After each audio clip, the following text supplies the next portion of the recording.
Today we want to play with the idea of a vector field a little bit more. And yesterday we talked about the flow of a vector field. The flow of a vector field we could think of as just a bunch of directions everywhere in three-dimensional space or two-dimensional space. In two-dimensional space, we can imagine the vector field as the flow of the surface of water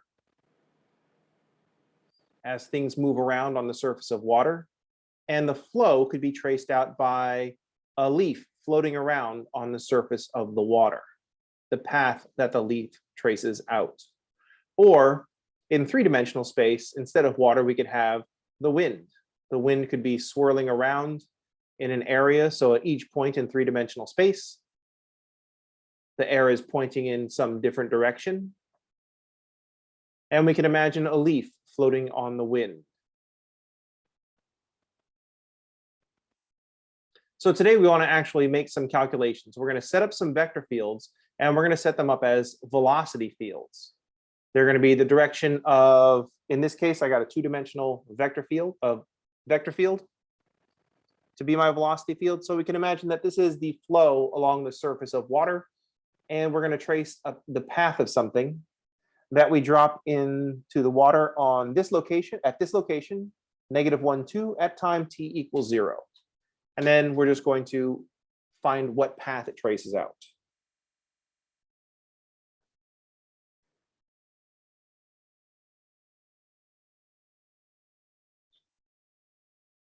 One of the things that I like to do is pick something that's pretty straightforward, that we'll easily be able to tell what's going on. In this case, our velocity field is constant, 3i plus 1j.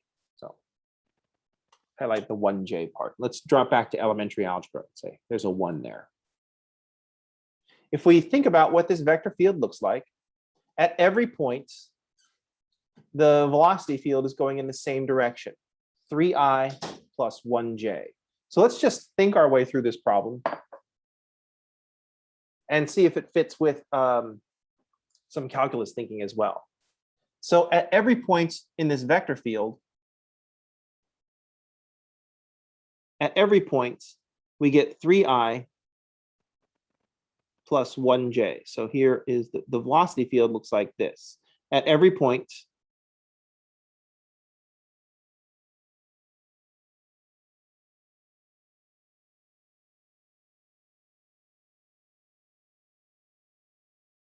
everything's going in the same direction.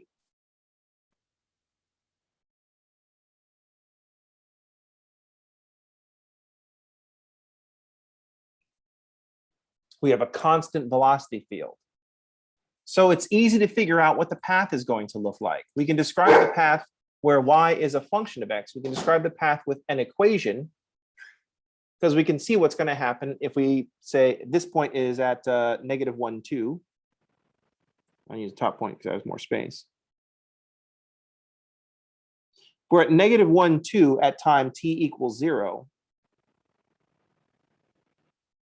Then one time unit later, I did, seconds. Oftentimes I just say this is the velocity. At 1 second later, we have gone 3 in the I and 1 in the j. So this point will be -1 plus 3 and 2 plus 1 at t equals 1. So we can see that we're just going to get a line. We can see how things are going to flow. If I drop a leaf onto the water at the point -1, 2, 1 second later, it'll be at the point, I didn't calculate. I was worried about my ability to do like arithmetic. -1 and 3 is 2, 2 and 1 is 3. So 1 second later, it'll be at the point 2, 3, those distances in centimeters.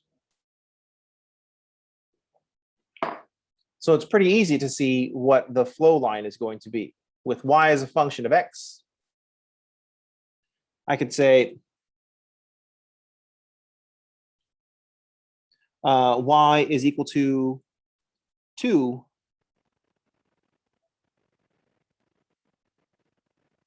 I don't think I want to, I'm going to write y as a function of x. I'm going to draw the line between -1, 2 and 2, 3.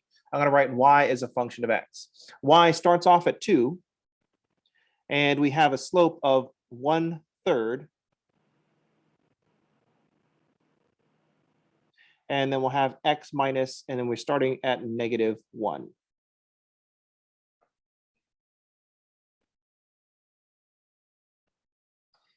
Here we have the y as a function of x. So this is not parameterized. This is just us thinking about what the problem is and putting it in our easiest, most familiar context.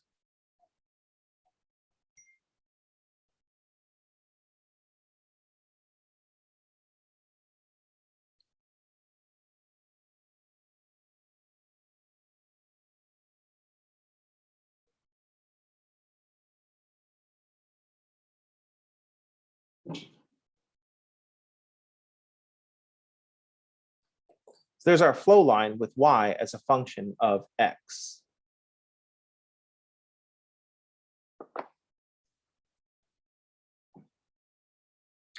Let's think about what else this velocity field is telling us. So if we look at the velocity field, we got 3i plus 1j. At any point, 3 is how x is changing with respect to t. So the 3 is dx dt.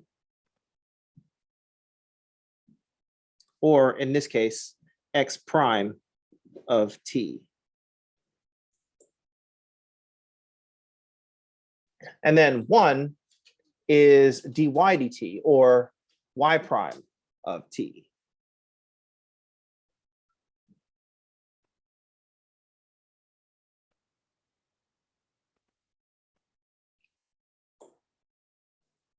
So if x prime of t is equal to 3 and y prime of t is equal to 1, then we can just integrate to find out what our x of t and y of t are. So let's say x of t, x prime of t is equal to 3. So x of t is equal to 3t plus some starting x. There's our constant of integration. Y prime of t is equal to 1. So y of t is just 1t plus y naught. X naught, y naught is where t is equal to 0. It's going to be the location where t is equal to 0. And we want that to be -1, 2 when t is equal to 0. So at the point -1, 2,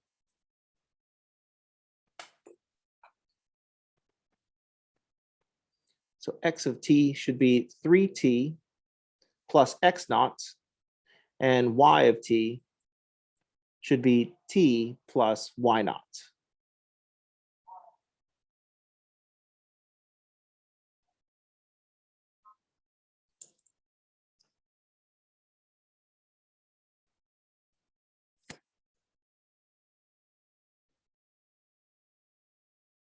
So our path r of t, when we parameterize it,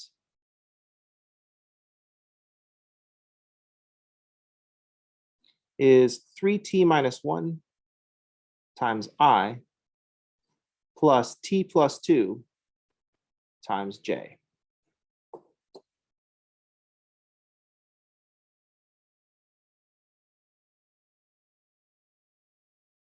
If we evaluate this at 0, then we get -1i plus 2j, which is what we wanted.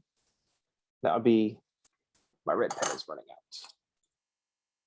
So as a vector, -1, 2 is going to be -1i plus 2j. And then when t is equal to 1, we'll be at the point 2i plus 3j. So we know that if we evaluate r of 0, we get -1, 2. Make sure everything fits.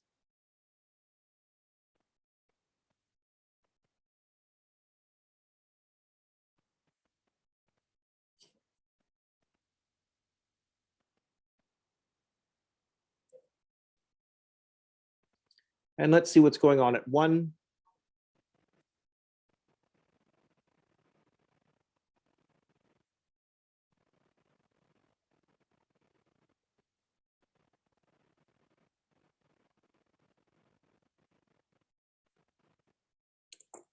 Everything seems to check out with our intuition about what's going on.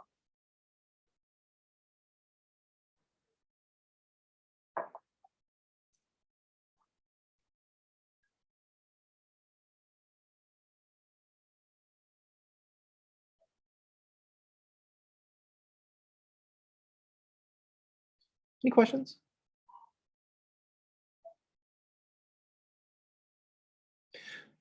Note that if we have x is 3t minus 1 and y is t plus 2, if we combine those two equations to eliminate t, I can get a relationship between x and y, which should be the one that we expected. So let's do that.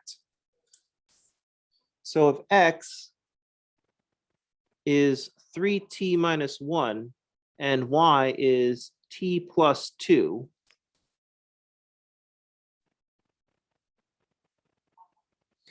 if I solve for t in the second equation, I should do the first equation. It's easier this way. T is equal to y minus 2, and I'll plug that into the x. So x is 3 times y minus 2 minus 1. So x is 3y minus 6 minus 1.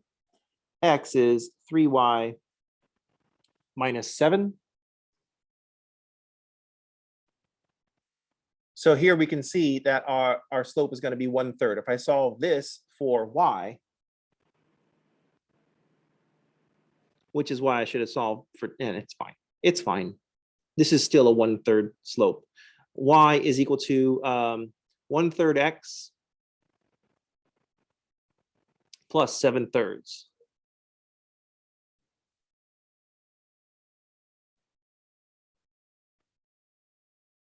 Which is the same equation that we had before. So the equation we had before was y equals 2 plus 1/3 times x plus 1. 7/3 is 2 1/3. Here's our 2 1/3.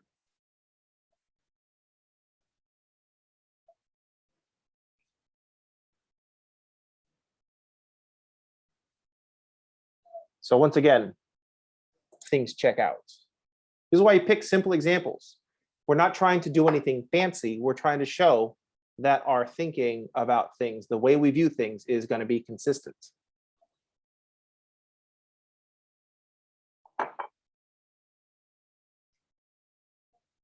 So on one hand, you have choices. You're welcome. On the other hand, you have choices. I'm sorry.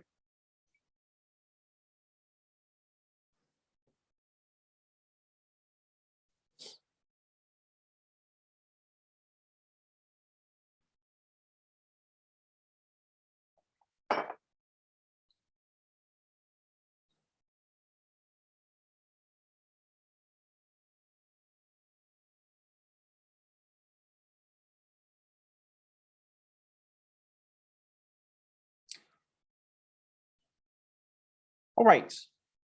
So to recap, this problem was simple because we started off with a simple velocity field. We're just trying to describe what would happen if we dropped something at a particular point, at a particular time, into this velocity field.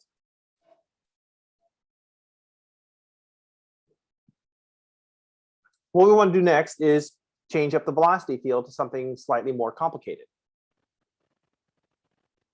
But only slightly more complicated.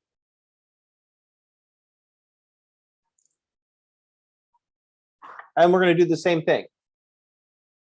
We're just going to drop something in at a particular point, at a particular time, and see what happens.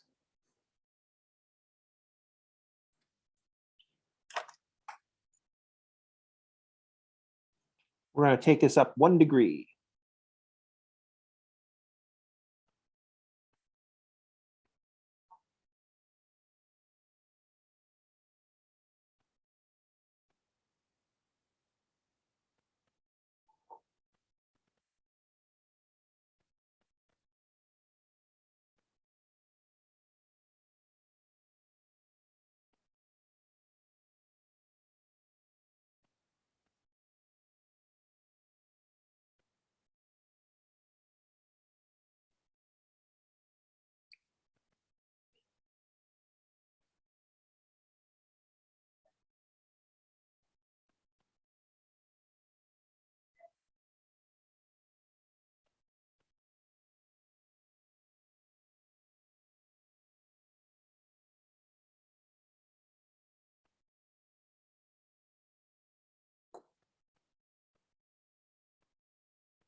So here we have a different velocity field.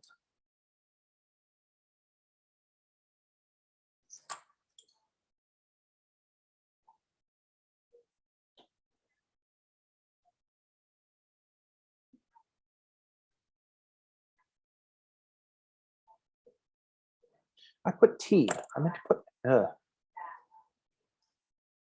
starting to parameterize my velocity. Man, I don't know if this is a more coffee problem or a less coffee problem, but I know what solution I'm going to apply.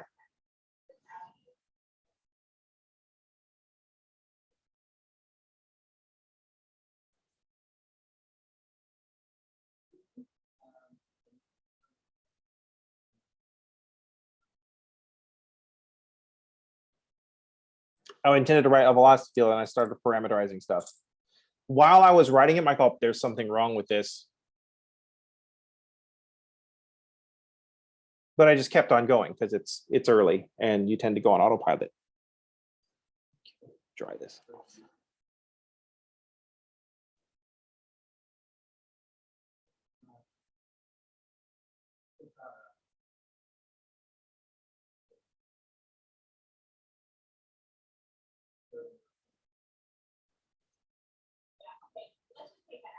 All right. So here's the vector field that I wanted to use. 1i plus x times j.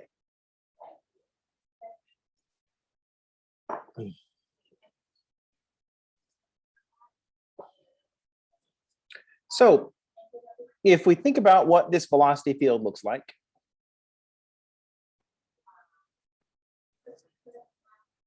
say at the point 0, 0 on the y-axis, we got an x direction of 1, and in the y direction, we go by the x coordinates. So on the y-axis,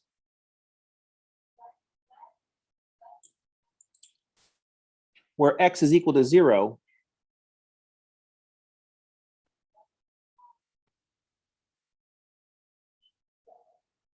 we're going to have all these horizontal vectors.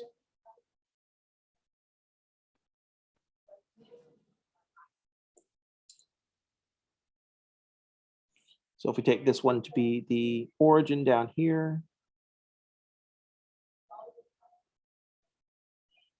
at the point 0, 0, our velocity vector is going to be 1, 0. At the point 1, 0, our velocity vector is going to be 1, 0. At the point 2, 0, our velocity vector will be 1, 0. So whenever x is 0, our velocity vector looks like 1, 0. We have a constant in the x direction, and it's x in the y direction. Now, if we go to the point 0, 1, our velocity vector is going to be 1, 1. At the point 1, 1, our velocity vector will be 1, 1. Our velocity vector is only dependent upon the x.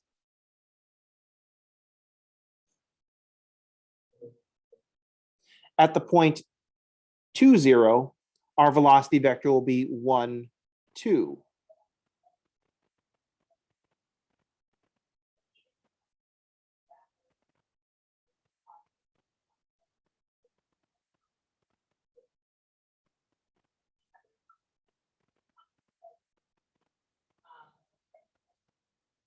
If we go backwards, let's say to -1, 0, our x is -1, so our velocity vector will be 1, -1. I'm going to go to -1, 1 because I put 0, 0 right in the middle.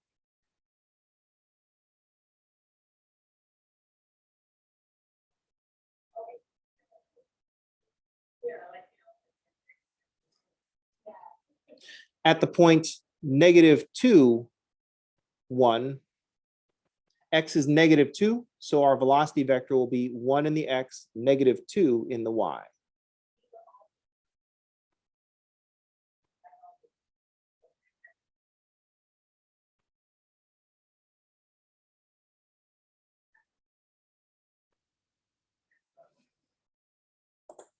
So we start to get an idea about what the flow line should look, what the flow should look like.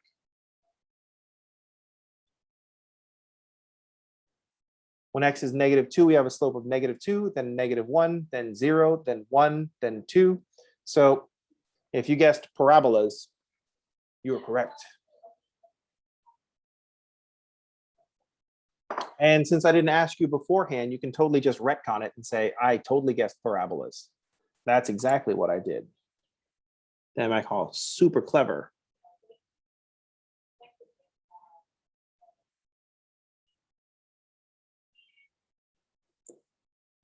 That's an old comic book trick. When in doubt, retcon it out.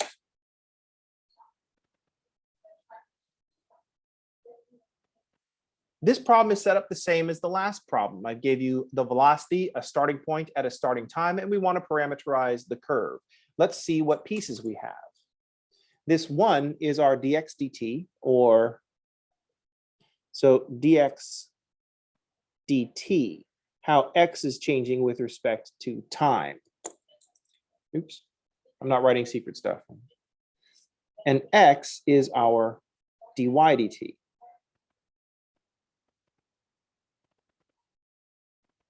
How y is changing with respect to time.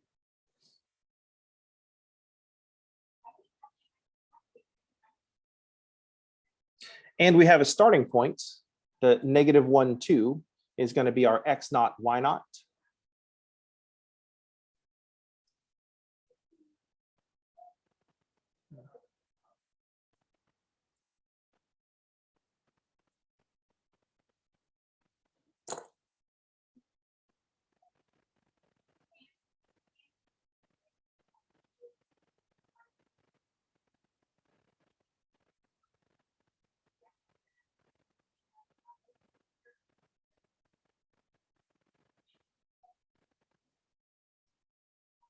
So we've got the same set of parts that we had before. We got a starting point. We should suspect that we're going to get some kind of parabola if we write y as a function of x. Let's see what happens. So x prime of t is equal to 1. So x is t plus our starting value. So x prime of t is equal to 1. So x of t is t plus our starting value, let's see, plus x naught. And since x naught is equal to -1, x is t plus a -1.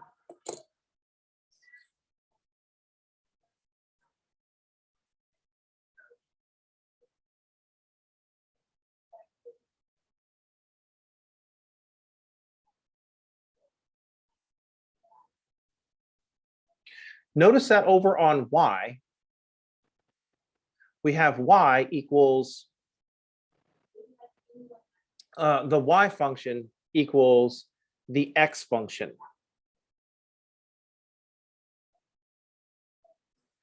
So y, is it going to fit here?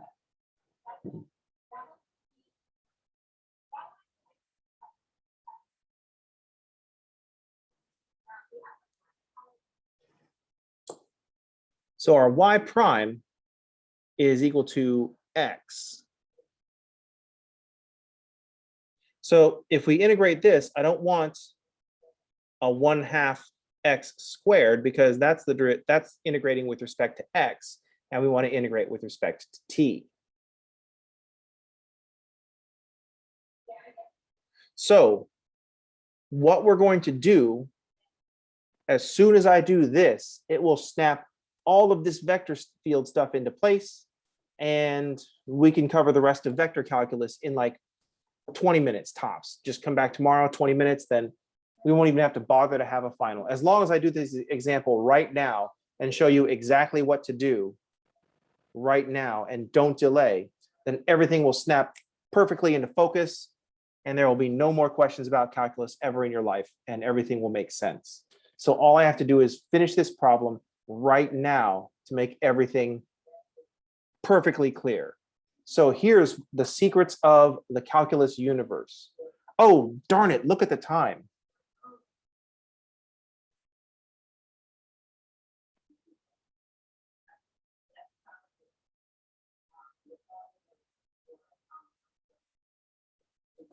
So I guess we're just gonna have to struggle like normal. So this is what I want you to do for tonight. I didn't assign new homework. I want you, you're working on the old homework, and I always pile new stuff on top of the old stuff. This helps take the old stuff and push it into the back of your mind. It puts it on the back burner and lets it simmer for a while new stuff shows up. We always have to have constant just challenges being thrown at you constantly. Out of the frying pan into the fryer. It's like a pulp novel, but it's calculus. So I want you to think, hang on a second, y is x, but I need y as a function of t. So what do, I wonder what we do. So sort through that and we'll go over the results tomorrow. All right, that's it for today. I'll see y'all on tomorrow. Everybody have a good day and thanks for playing.